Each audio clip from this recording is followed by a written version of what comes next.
अब तक आपने देखा कैसे काल ऋषि ने अपनी शक्ति से राजकुमारी मेघलिका की छाया को हराया, लेकिन वह चेतावनी दे गई, एक शक्ति जाती है, दूसरी जन्म लेती है। अब विलोमा और काल ऋषि गुफा में हैं, लेकिन सब कुछ शांत नहीं है।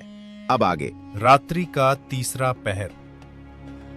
गुफा के बाहर चांदनी बिखरी हुई थी, लेकिन गुफा के अंदर सब कुछ अंधकार में डूबा था। काल ऋषि अब बोलते नहीं थे, उनकी आंखें बंद थीं और वे समाधि में चले गए थे। विलोमा ने वहीं रहना शुरू किया। धीरे धीरे वो ध्यान करने लगी। उसे स्वप्न आने लगे। एक दिन उसने देखा कि उसकी हथेलियों में नीली रेखाएं चमक रही हैं। वो घबरा गई। ये क्या हो रहा है? एक स्वर भीतर से गूंजा, तू शक्ति की अगली वाहक है।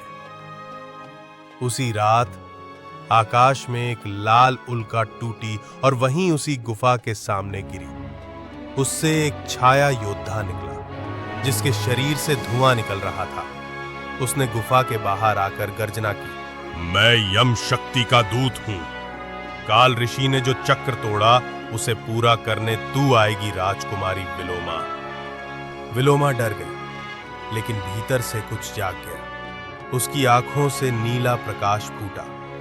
गुफा के भीतर बैठे काल ऋषि की समाधि टूट गई। उन्होंने देखा, विलोमा हवा में तैर रही है और उसके चारों ओर नील वर्णी अग्नि जल रही है। काल ऋषि ने कहा, तो ये सत्य है।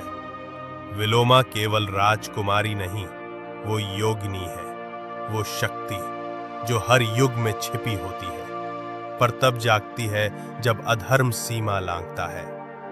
अब गुफा के बाहर महायुद्ध छिड़ गया, विलोमा और यम शक्ति के दूत के बीच।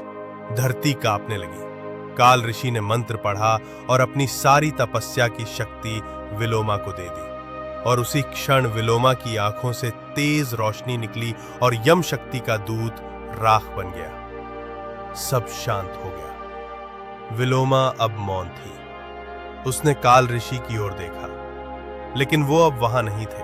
उनकी देह जलकर एक दीपक में बदल चुकी थी, एक ऐसा दीपक जो स्वयं जलता था, बिना घी के, बिना बाती के। और गुफा की दीवार पर लिखा था, हर युग में एक चक्र टूटेगा, हर युग में एक शक्ति जागेगी, पर सत्य वही रहेगा। जो तप से जन्मे, वही शक्ति का सच्चा रक्षक है।